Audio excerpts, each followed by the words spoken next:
lot of teams would say, no way, we're not going to Australia. It's too much travel, too much of a distraction. Like, why did you embrace this as an opportunity? What can it do for you as a hockey team? Well, we're trying to promote the game. I think we all have a responsibility to do that, whether we're an organization, a group of coaches, players. We've got to promote the game, and we've got to do it worldwide. So there's a benefit to our organization and to our players to getting out and doing this. It does come with some risks. We're obviously well aware of those, the travel, the toll that it takes on the body, but we're trying to look at it from the other perspective. I think there can be a lot of positives that come out of it, starting with a fresh environment for training camp, something that's new and a change, an opportunity to reestablish our game and our team identity, and to do it where there's, it's going to be an exciting environment when we get there. It's new to everybody, and the opportunity for the 27 players that we'll take to bond is also a positive. So there was a lot of positive things that we looked at, as well as obviously evaluating the negatives that come with it. One non-hockey question. You have a house in Kelowna in the off-season. Like, how are we affected by the fires out there? I appreciate you asking. It was a very scary few days for the whole city. My family were personally, we were well aware, but we weren't in any type of threat of fire. But that doesn't mean that it was easy for anyone. There's over 200 homes that were destroyed, families that are uprooted. I guess it was Canada's version of what happened in Maui. And it wasn't easy, but pretty resilient group there, and everybody's working to take care of each other. Todd, around this time last year, looking at Adrian Kempe's season, you and him were both kind of tempering expectations. 30 is not necessarily the target. You mentioned a lot of net goals. He doesn't back that season. He breaks the 40. Is that expectation? He's a 30-goal scorer. That's what it means to you. Well, I don't think it's fair just to evaluate a player based on a number. And I get why you're asking the question. And do we need, if Adrian Kempe comes up with 10 goals this season, we're probably going to be short as a team. He's proven how important he is and how capable he is. But as important as the goals are, the overall game for Adrian is really what drives the team, what drives his line, what allows us a chance at success. So we'll push him towards that, and then I think he'll have enough opportunities to put the puck in the net. Where's Jordan Spence, and what does he need to do to make your roster? Well, he's not a unknown commodity to our group. Certainly to the 27 players in the locker room, they're well aware of his abilities and what he can do. He's a fighter in my mind, and I don't mean dropping the gloves, and obviously you know what I mean. He's always been told that he probably couldn't do it by people from the outside because of his size, and he's been able to prove everybody wrong, and we really believe in him. Is he ready to be that individual that steps in and takes it a full-time position? That's what we have training camp for, but everybody's cheering for him, including the coaching staff. Does he have an advantage by playing beyond foot all season in the last season? Because that could be your third pair. Well, there is potential for that, but that means both of them have had a really good camp and they're ready to play together as a pair. I think at this time of the year, we talk a lot about getting team back and all that type of stuff, but there's probably 4 or 5 guys that really have to focus on what they do and what they do well and have it come out. And Toby would be one, and Spenny would be another. There's let's face it, there's not that many positions that are open. We may as well be honest. Instead of looking at it as a pair, we'll probably look at it individually, because if one does play very well and the other doesn't, we can't discount, can't use that for or against them. But once the season starts, the fact that they have played and they're well aware of each other, I think that could help us. Todd, you've been here for 5 years. You've seen Drew Doughty evolve over this rebuild, and now obviously you guys are competing again. I wonder, on a leadership, mentorship level, the steps he's taken, if you can touch on that. Yeah, and look, when I got here, he had won 2 Stanley Cups. He's been to Olympics. He was a Norris Trophy winner. He was in All-Star games. The leadership and the mentorship part of it was already in his game. It's just it transitioned into a new group of players.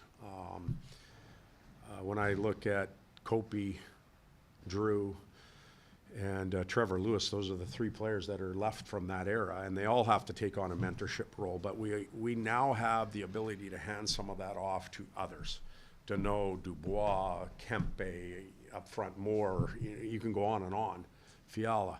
On the back end, Gavrikov, Roy, Mikey Anderson, they have to take some of that on. So Drew's workload as far as leading and mentoring, in my mind, hasn't increased, but he continues to do what he does. Because of the trip to Australia, you may wind up playing some veterans a bit earlier in the preseason schedule than you ordinarily would. Yeah. Are you inclined then to keep lines and pairs that have played together in the past together in these Australian games because they know each other? Well, we have to find a starting point, and we have established that already. As a staff, we've set back and we said, okay, when we roll out on day 1 at practice, we're going to have these lines and these pairs together. And we get 2 practices, and then we have a day off. We have a 3rd practice, which is a little more, I don't know how that's going to go. It's very public. It's a little more of a hockey festival. I don't know how much we'll get done that day. And then we have to play 2 games back to back. We're taking 27 players. That means veterans are going to play instantly the first weekend back to back. Not many have done that in their careers unless they were young kids. So we'll try and find common lines, common pairs to get going. But that doesn't mean we won't fool around with things as camp goes on. How much of the summer did you spend trying to figure out how to improve the penalty kill? A good portion of it. Yet with that being said, it just doesn't happen like that. We all had different tasks or assignments that we worked on. We analyzed what a lot of the league did well, didn't do well. I can tell you that regardless of how you play certain situations, there's always holes. We looked at the number 1, number 2, 3, 4 penalty kills in the league and talked about what they did, what we might want to look at doing. And every time you looked at that, then you said, well, what about this? Sometimes it's just a matter of getting it done. Coaching staff, players, goaltenders, and getting it done together. So it'll be an area of focus. After 2 straight, I'm sorry, Helene? after 2 straight first-round playoff eliminations, what is it gonna take to get past that first round? Well, and you know this, there's nothing we hate more than talking about April and September. There's a long way to go before we even get that opportunity, and that's not an easy task. I think I saw a stat where there has been 5 new teams in the playoffs every year for the last 3 or 4 years. That means 5 teams fell out. Our initial job is to qualify for that opportunity. And then after that, we have to make sure that we're playing at the top of our game and, eliminate some moments. We've had opportunities to be in control of series, and we've given it back for different moments, for different reasons. There's not one thing that's going to get us over the top. We just have to be playing our best when it matters. And right now, that's in September. How about the players that you lost last summer or this summer? A lot of the focus is on Gabe Marty because of his breakout year in the offense. But you also lost Alex Atwell, who you often refer to as the team's deodorant, kind of cleaning up the stink. Yeah. Now that he's gone, is there any concern that without that deodorant, there's any stink that's not cleaned up? Not necessarily. We have players that are capable of doing that, and they're going to get more opportunity. I was talking to some of the individuals on our team, and for us to have success, there's a number of them that have to, at the very least, maintain what they did last year. And then there's others that have to elevate. And if those 2 things don't happen, then we're scrambling. And whether you want to talk about younger players, older players, it really doesn't matter as far as age goes. we have experience. Everybody that is heading to Australia has played in the National Hockey League except for one player, and he's a pretty mature guy. He's been around for a while. The staff is mature, from the coaches through the trainers, and we've got to just take everything and grow. And yes, we've lost players. We lost not only players that ended up in Winnipeg or in Philadelphia or wherever, but we brought really good players in that we think can help us. Sorry? Can you give us a little bit of a coach's perspective of Talbot, Dubois, and Lewis? I can, without having, obviously Louis and Talbs, I've been on the bench, and I've been there with them when we won and lost and that type of stuff. With Dubois, that'll be a new experience for me. Louis probably the easiest one to talk about because you probably know my answer. And that's a good thing because we know what to expect. We know what type of person he is. We know how he carries himself and how he behaves. And I think we're going to have a better Louis now than we even did when the team was being restructured. It's hard to be in that environment after winning and seeing your buddies walk out the door and not knowing if you're going to be next. He doesn't have to worry about that anymore. He can just go play. Talbs is a very competitive individual. He is excited about being here. He's had some tremendous years. He's had a couple setbacks due to injury. And right now he looks as healthy as I can remember him.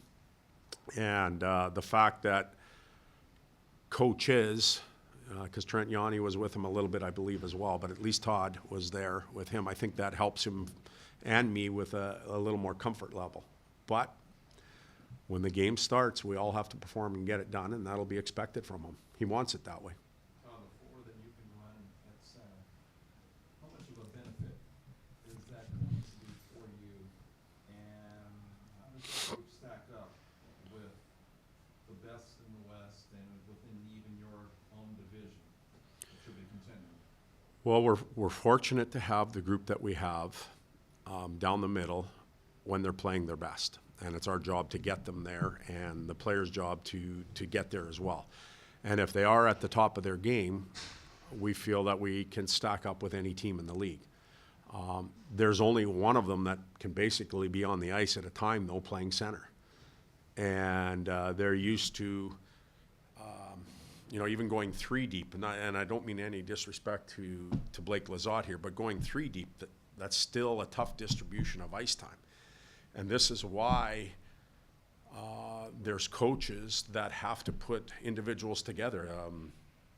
Deneau may play with Kopitar on the wing, or Kopi may go to the wing for a shift or two just to keep some ice time levels up when we need it and keep them in the game. So it's not a traditional makeup where you're 1, 2, and 3 deep. But when we need it, it's something that we're going to count on. Zooming out a little bit farther, it seems like you have three really solid scoring lines. I mean, you had that some last year, especially with Gabe and Kevin Yeah. on the third line, but, just the tempo, the relentless of your system, to add 9 guys that have it, what do you think that's going to do for your attack next year? I think we saw some of it last year, but, over Yeah. the course of the year, too. Well, we lost a really good goal scorer and another guy that really contributed in the 2 players, 3, Coop too. I don't want to sell him short. That ended up in Winnipeg. And we only brought one body back. And that one body back isn't going to make up for everything. But when that one individual does play at the top of his game, he can be a force. And it creates a potential mismatch if we go 3 lines deep with those centers. It's a tough, we hope it's going to be tough for the opposition to play against and distribute their players. But again, those problems only exist for the opposition if we're playing at the top of our game. There's one player going to Australia, Jacob Doty, that doesn't have an NHL contract, assuming he's not fighting for an NHL spot. What was the reason for bringing him amongst the group of guys who are either on the NHL roster or fighting? Well, Jacob kind of stands for the fabric of what we are.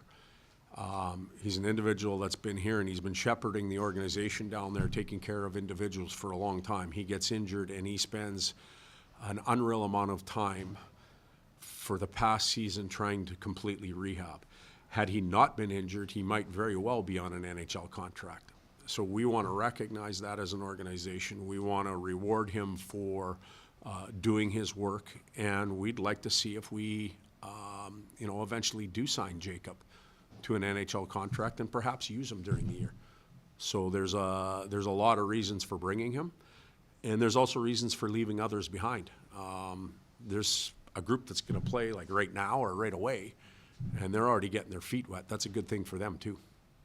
Is there any, I think I know the answer, but your words, any better example of the growth of the organization since Trevor Lewis left because of reasons of rebuild to now coming back as a, Yeah. team that's ready to compete again? And this is the last question, guys. Yeah, it's a prime example of how organizations, probably in any sport, I can only speak for hockey though, how they evolve and how there has to be a path. If you're just wandering aimlessly, I don't think it works. But at the time when Trevor left our team, we were in a completely different situation than we are now. We were trying to inject youth, find new players, and we were prepared to bite the bullet a little bit more and find Trevor more and find Phil Deneau.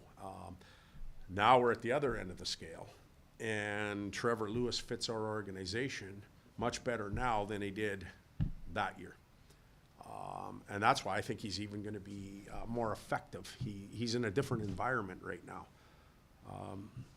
Muzz leaves and Clifford leaves and Toff leaves, and he's just sitting there going like, anytime the manager walks in, I'm hiding under the table because I know I'm going to be the next guy.